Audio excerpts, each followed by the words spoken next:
सभी लोग उम्मीद है कि आप बहुत बहुत अच्छे होंगे। आज 10 सितंबर 2023 के हरियाणा करंट अफेयर इस पर्टिकुलर वीडियो में हम पढ़ने वाले हैं। आइए सेशन की करते हैं शुरुआत। आप सभी को राधे राधे प्यारे दोस्तों। और आपको मैंने जो लास्ट लेक्चर में सवाल पूछा था उसका सही जवाब क्या होगा कि हरियाणा की कौन सी यूनिवर्सिटी इसरो के चेयरमैन को गोयल शांति अवार्ड देगी। तो गोयल शांति अवार्ड देने वाली यूनिवर्सिटी है हरियाणा की, इसका नाम है कुरुक्षेत्र यूनिवर्सिटी। इसरो का फुल फॉर्म आप जानते हैं, इंडियन स्पेस रिसर्च ऑर्गेनाइजेशन है। इसरो की स्थापना कब हुई थी? इसकी स्थापना 15 अगस्त को हुई थी, 1969 को हुई थी। हेडक्वार्टर कहाँ पे है सर इसका? हेडक्वार्टर इसका है बेंगलुरु के अंदर है। और अभी करंट में इसके चेयरपर्सन है एस सोमनाथ है, ये भी आप लोग याद रखना। अभी रिसेंटली इसरो ने अपना चंद्रयान मिशन है 23 अगस्त को कंप्लीट किया है और 2 सितंबर को आदित्य L1 मिशन को भी सक्सेसफुली लॉन्च किया है। और हमारे सेशन को आगे बढ़ाएं उससे पहले आप लोग हमसे एचटेट की प्रिपरेशन करना चाहते हैं, हमसे ही पढ़ना चाहते हैं तो आप पढ़ सकते हैं। स्टार IQ एप्लीकेशन को डाउनलोड करिएगा और एचटेट का बैच है Haryana GK plus current affair plus MCQ, इसमें सब कुछ आपको अवेलेबल मिलेंगे। और ये बैच में PDF भी आपको मिलने वाला है, तो आप इस बैच को बेझिझक ज्वाइन कर सकते हैं। और के अलावा HSSC D ग्रुप 4000 MCQ का कोर्स है, इसको भी आप लोग अवेल कर सकते हैं। ये भी आपके लिए इंपॉर्टेंट साबित होगा एग्जाम के लिए। जितने भी PYQ क्वेश्चन हैं वो इसके अंदर कवर किए जाएंगे स्पेशल बैच के अंदर। प्यारे दोस्तों, G20 अभी इंडिया के अंदर फिलहाल के लिए एक्टिव है। पूरी दुनिया के अंदर यूं कहिएगा ये आकर्षक विषय बना हुआ है। भारत मंडपम G20 के सफल आयोजन के लिए पूरी तरीके से तैयार है। और इसके ऊपर एक मैंने शॉर्ट सेशन ऑलरेडी किया है, आप देख सकते हैं कि क्या क्या अब तक की अपडेट रही है।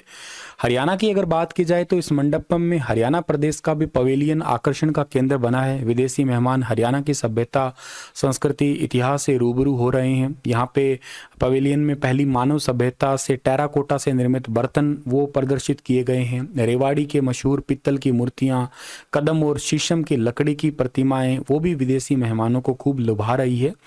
अच्छा, एक बच्चा मुझसे पूछ रहा था सर ये इन सब करने से क्या बेनिफिट हो जाएगा। तो देखो मैं आपको बहुत सटीक सा जवाब देता हूँ कम शब्दों में। इन सब के करने से इंडिया के अंदर टूरिज्म इंडस्ट्री है, यानी कि हरियाणा के अंदर कहिएगा या इंडिया के अंदर ही कहिएगा, पर्यटक जो है ना वो बढ़ जाएंगे। मतलब पर्यटन की दृष्टि से हमारा प्यारा भारत है वो ऊंचा उभर जाएगा।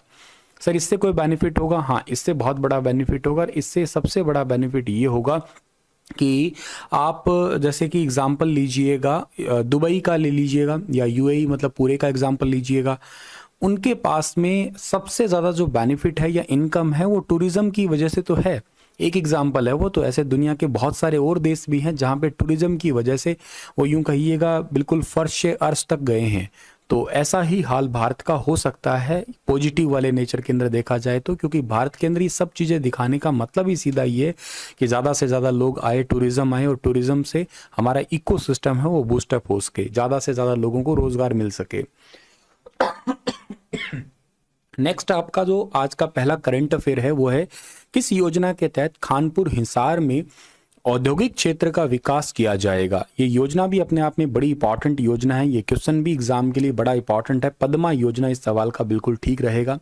पद्मा योजना के तहत खानपुर हिसार में औद्योगिक क्षेत्र का विकास होगा और गुराना की तहसील को हांसी से बदल के बरवाला किया जाएगा।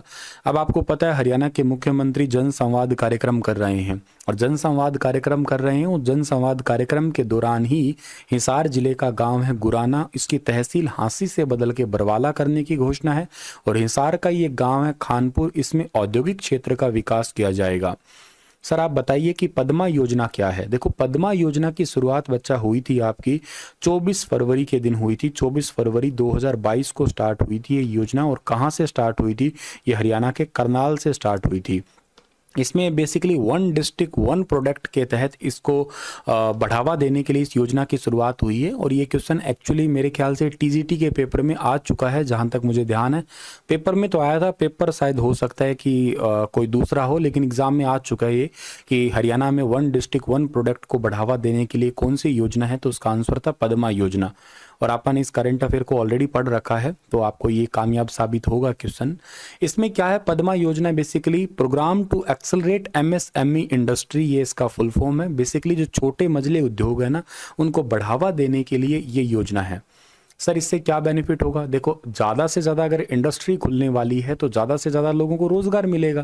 भाई आप खुद ही सोच के देखिएगा, आपके क्षेत्र के अंदर कोई फैक्ट्री लगी है, मान लेते हैं कोई पाइप बनाने की फैक्ट्री लगी है, स्टील पाइप बनाने की फैक्ट्री लगी है, तो उस स्टील पाइप बनाने की फैक्ट्री में जीएसटी को मैनेज करना, कंप्यूटर को ऑपरेट करना, गेट पे एंट्री के लिए सिक्योरिटी गार्ड हुए, या पाइपों को बदलने वाले या पाइपों को हैंडल करने वाले, मशीनों को ऑपरेट करने वाले पर्सन हुए, या वहाँ पे चाय की भी दुकान लगाई जा सकती है, खाने पीने की और भी दुकान हो सकती है। आप सोच के देखिएगा मतलब कितने आयाम खुल जाते हैं एक फैक्ट्री से। जितनी बड़ी फैक्ट्री उतने ज़्यादा लोगों को रोज़गार। हिसार से कोई अगर है तो वो जिंदल स्टेनलेस स्टील वाली जो फैक्ट्री है, उस एरिया को देखे वो कितने दूर में तो फैली हुई है, और जब शाम के समय जब 5-6 बजे छुट्टी होती है तो उस समय आप देखा करें वहाँ पे कितने लोग आपको दिखते हैं वहाँ पे।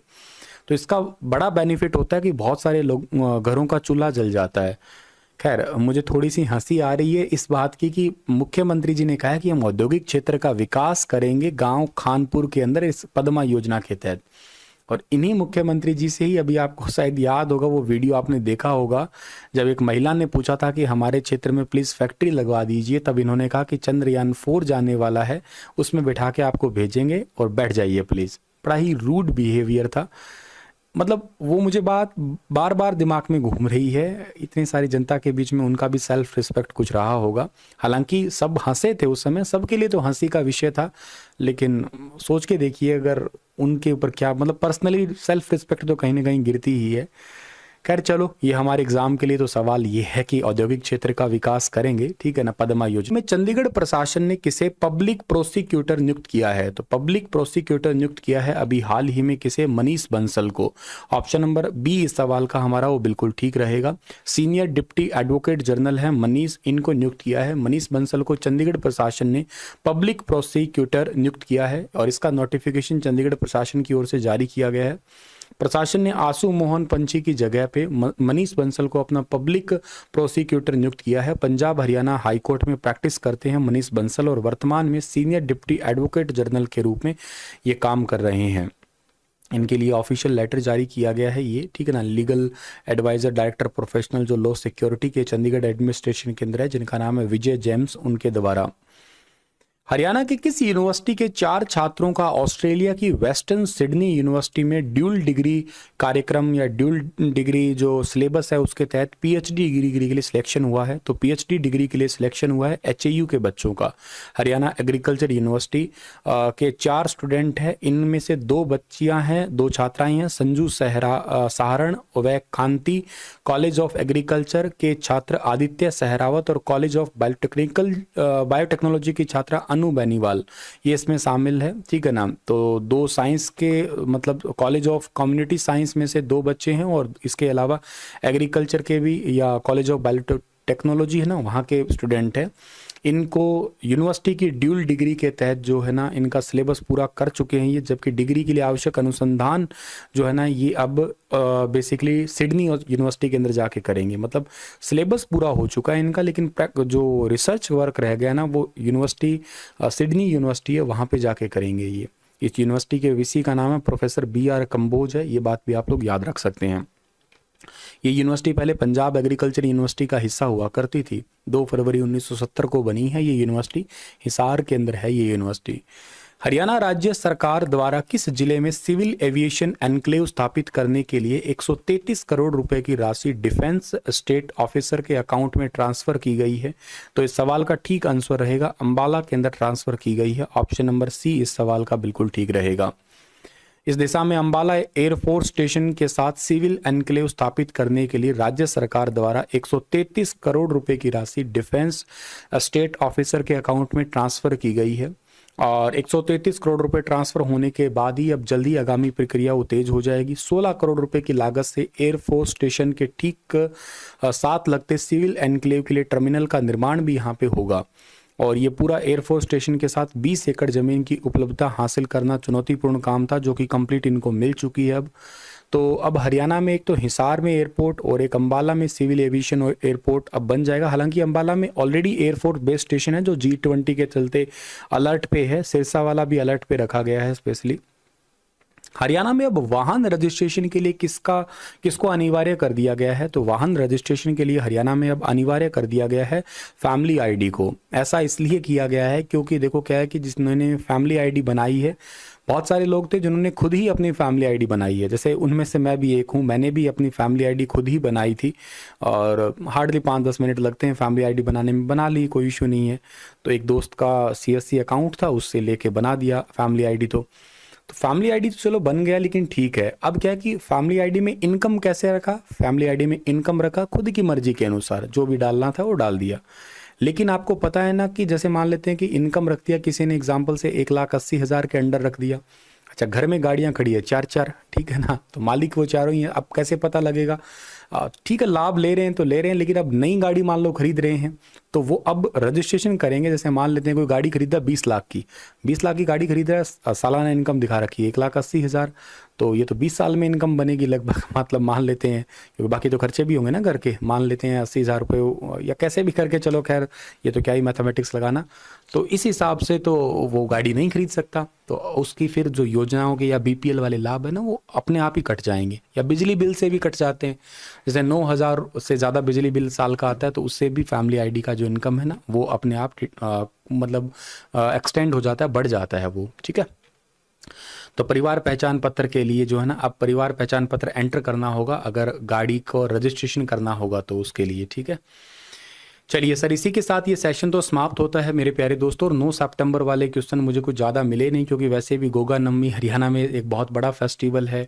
किसके अलावा जन्माष्टमी का भी फेस्टिवल गया था, तो कोई बहुत इंपॉर्टेंट अनाउंसमेंट थी नहीं, तो करके मैं कोई न्यूज़ लेके नहीं आया, इसी करके ही। चलिए, आप लोगों के लिए करंट अफेयर है कि हाल ही में हरियाणा एग्रीकल्चर यूनिवर्सिटी के किस वैज्ञानिक को अमेरिकन फाइटोपैथोलॉजिकल सोसाइटी के उपाध्यक्ष बनाया गया है। बताना विस्तार से इनके बारे में, और हरियाणा एग्रीकल्चर यूनिवर्सिटी के बारे में जितना बता सकते हो उतना बताना। आप लोग स्टार IQ एप्लीकेशन को डाउनलोड कर सकते हो और टेलीग्राम चैनल पे इस क्लास का PDF भी आपको मिल जाएगा।